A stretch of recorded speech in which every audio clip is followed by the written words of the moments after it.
Sir, हमारा प्रदर्शन ये है कि पिछले दिनों के अंदर राजस्थान विधानसभा के अंदर एक बिल लाया गया जिसे हम लोग काला कानून कह रहे हैं, एक मौत का प्रमाण कह रहे हैं। कौन सा विधेयक? ये विधेयक है धर्म स्वतंत्रता बिल, राजस्थान धर्म स्वतंत्रता बिल इसको कहा गया है। समस्त को नमस्कार। ख्रीष्टर प्रिय भाई भौणी मैंने आपण मान प्रत्येक को आउ गोटे भिडियो को मु स्वागत करुच्ची। तेरे आज भिडियो रे आमे माने देखिबा किछि ख्रीस्टियान विरोधी मान अछंती, एपरि किछि ख्रीस्टियान विरोधी दल गुड़िक अछंती जो माने के चाहती जे एई जते सब भारत देश अछि पूरा भारत देशटा पूरा हिंदू हो जाओ।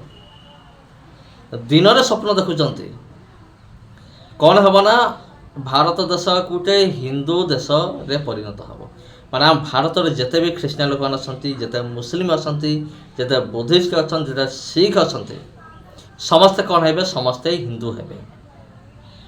किंतु प्रिय बंधुगण, एई भली जो माने भाबुचंती तांको ठारू बड़ मूर्ख ए दुनिया रे आउ के नाही। एटा होची समानकर सबठार बड़ मूर्खतार परिचय। कारण आमर भारत देश होची एक धर्म निरपेक्ष देश। जदि मु चाहिए एई भारतटा एक संपूर्ण रूपे ख्रीस्टियान देश हो जाऊ, जने हिंदू चाहिए जे ए भारत देश गोटे संपूर्ण रूपे हिंदू देश हो जाऊ, जने बुद्धिस्ट चाहिए जे ए भारत देश एक संपूर्ण बुद्धिस्ट देश हो, मुसलमान चाहिए जे ए भारत एक मुसलमान देश हो। कौन प्रिय बंधुगण, एटा कौन एत सहज है? बिल्कुल भी असंभव अटे प्रिय बंधुगण। सर, हमारा प्रदर्शन ये है कि पिछले दिनों के अंदर राजस्थान विधानसभा के अंदर एक बिल लाया गया जिसे हम लोग काला कानून कह रहे हैं, एक मौत का प्रमाण कह रहे हैं। कौन सा विधेयक? ये विधेयक है धर्म स्वतंत्रता बिल, राजस्थान धर्म स्वतंत्रता बिल इसको कहा गया है। धर्म विधेयक विरोधी बिल, धर्म विधेयक विरोधी बिल जो है, परंतु ये जो है हमारी धर्म की स्वतंत्रता के ऊपर आघात है, इसीलिए हम लोग इसको धर्म स्वतंत्रता बिल नहीं कह रहे हैं और न ही ये धर्म विरोधी बिल है, परंतु ये है हमारे लिए एक मौत का फरमान है। क्योंकि हम लोग हर एक व्यक्ति जो मसीह धर्म को मानते हैं या प्रभु यीशु मसीह को मानते हैं, हमने अपना कोई धर्म बदला नहीं है। आपका जो लाभ है, आपका वंचित लाभ जरूरतमंद एसटी जो मीणा है उनको दिया जाए। कौन सा लाभ है? ये जो एसटी को मिलता है ना, आदिवासी जो ट्राइबल शेड्यूल वालों को जो मिलता है वो उनको मिला जाए, क्योंकि आप कन्वर्ट हो चुके हैं। इस तरह से उनकी बात कहते हैं। हम कन्वर्ट नहीं हुए सर जी, ये लोगों ने बदला है, हम कोई कन्वर्ट नहीं हुए, क्योंकि हम यीशु मसीह को मानते हैं। हम आज भी, मेरा नाम हरीश है और मैं बिरली लगाता हूँ। मैंने कोई धर्म परिवर्तन नहीं किया, मैंने मन परिवर्तन किया, क्योंकि मेरा जीवन बहुत बुरा था। मन परिवर्तन किया, मन परिवर्तन किया, मैंने कोई धर्म नहीं बदला है। आज भी मेरा नाम उसी नाम से पुकारा जाएगा और मेरे बच्चे को उसी नाम से पुकारा जाएगा। मैंने कोई धर्म परिवर्तन नहीं किया है और मेरा केवल, जैसे कि मैं केवल यीशु मसीह को मानता हूँ। हमारा जो बुरा स्वभाव था वो हमारा बदल गया है। गंदा स्वभाव था, पहले मैं लड़ाई करने झगड़ा करने वाला आदमी था, कई केस भी है मेरे थाने के अंदर, लेकिन वो मैंने सब कुछ छोड़ा। यीशु मसीह के मिलने के बाद मैंने सब कुछ, मेरा जीवन बदला, मेरा मन बदला और मेरा परिवार अब सुधर गया है। अच्छा, मांग क्या रहेगी आपकी? ये जो मांग है आपकी, मांग क्या रहेगी कि धर्मांतरण विधेयक जो पास हुआ उसको लेकर मांग है? धर्मांतरण विधेयक के पास हुआ जो संविधान अभिव्यक्ति की आज़ादी देता है, आर्टिकल 29 और 30 माइनॉरिटीज को रिलीजन प्रैक्टिस करने का अधिकार देता है, उस पर किसी भी तरह पर हमला नहीं होना चाहिए। उसके खिलाफ तो देश में कोई कानून पारित नहीं हो सकता जो संविधान के मूल सिद्धांत के खिलाफ है। मतलब ये पारित नहीं होना चाहिए। हाँ, ये पारित नहीं होना चाहिए क्योंकि संविधान के मूल भावना के खिलाफ। एटा बिल्कुल भी असंभव अटे। मोर मन अच्छी, मु 4-5 वर्ष पूर्वर मो यूट्यूब मु देखी मु आसुचे। यूट्यूब देखला भितर अनेक प्रकार कमेंट मु शुणी, अनेक गुड़े वीडियो मु देखी आसी।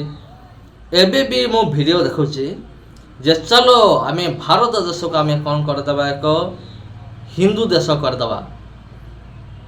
आम भारत देश एक हिंदू देश हो। नरेंद्र मोदी तो पूरा शपथ कर देथिले ए भारत को कौन करिवे, एक संपूर्ण रूपे हिंदू देश करिवे। माने भारत रे गोटे भी ख्रीस्टियान रहिबेनी, गोटे भी मुसलमान रहिबेनी। आज्ञा एमाने दिन रे एमाने स्वप्न देखुचंते भारत को एमाने हिंदू देश एमाने करिवे। प्रिय बंधुगण, ସେଥିପାଇଁ ଆଜିକାଲି ଅନେକ ଖ୍ରୀଷ୍ଟିଆନ ରାଲି ଗୁଡ଼ିକ ବର୍ତ୍ତମାନ ହେଉଛି। ଏ ଯେଉଁ ଖ୍ରୀଷ୍ଟିଆନ ରାଲି ଗୁଡ଼ିକ ଚାଲିଛି ପ୍ରିୟ ବନ୍ଧୁ, କ'ଣ ଏ ରାଲି ଗୁଡ଼ିକ କ'ଣ ପାଇଁ ଚାଲିଛି? ଏମାନଙ୍କ ପାଇଁ, ଏମାନଙ୍କ ଯୋଗୁଁ ଏହିସବୁ ରାଲି ଗୁଡ଼ିକ ଚାଲିଛି। ଏମାନେ ଚାହୁଁଛନ୍ତି ହିନ୍ଦୁ ଦେଶ ବନେଇବା ନିମନ୍ତେ।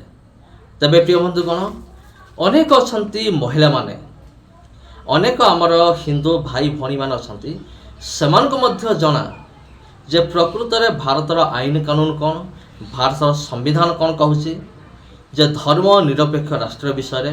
କିନ୍ତୁ କିଛି ଏମିତି ବିଧର୍ମୀ ଲୋକମାନେ ଅଛନ୍ତି ଯେଉଁମାନେ କି ଚାହାନ୍ତି ଭାରତ କ'ଣ ହେଉଛି ଏକ ହିନ୍ଦୁ ଦେଶ ହେଇଯାଉ। ଆରେ ବାବାରେ, ଦିନରେ ସ୍ୱପ୍ନ ଦେଖିବା ଭୁଲିଯା। ଏ ଭାରତ ହିନ୍ଦୁ ଦେଶ ନଥିଲା କି ଆମର ଭାରତ ଏକ ହିନ୍ଦୁ ଦେଶ କେବେ ବି ହେଇପାରିବ ନାହିଁ।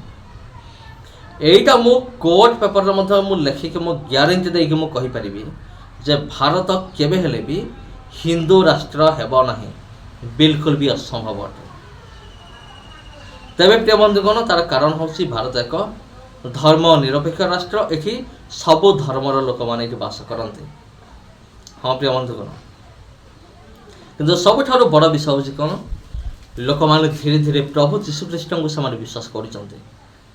ଆଉ ପ୍ରଭୁ ଯୀଶୁଖ୍ରୀଷ୍ଟ କିଏ, କାହିଁକି ଆସିଲେ, ପ୍ରଭୁ ଯୀଶୁଖ୍ରୀଷ୍ଟଙ୍କର ଏହି ସମାଜର ଭୂମିକା କ'ଣ, ତାକୁ ଧୀରେ ଧୀରେ ଲୋକମାନେ ଅନୁଭବ କରୁଛନ୍ତି, ଯେଉଁଟାକି ମୋ ନିମନ୍ତେ ଏବଂ ଆପଣଙ୍କ ନିମନ୍ତେ ଏକ ଗର୍ବର ବିଷୟ ଅଟେ। ଯଦି ଆପଣ ଜଣେ ଖ୍ରୀଷ୍ଟିଆନ ହେଇଥିବେ କିମ୍ବା ଆମେ କହିପାରିବା ଯେ ଆପଣ ଯଦି ପ୍ରଭୁ ଯୀଶୁଖ୍ରୀଷ୍ଟଙ୍କୁ ଆପଣ ଯଦି ବିଶ୍ୱାସ କରୁଥିବେ। ତେବେ ପ୍ରିୟ ବନ୍ଧୁଗଣ, ବହୁତ ବଡ଼ ରାଲି ତ ହେଉଛି, ବଡ଼ ବଡ଼ ରାଲି ସବୁ ହେଉଛି।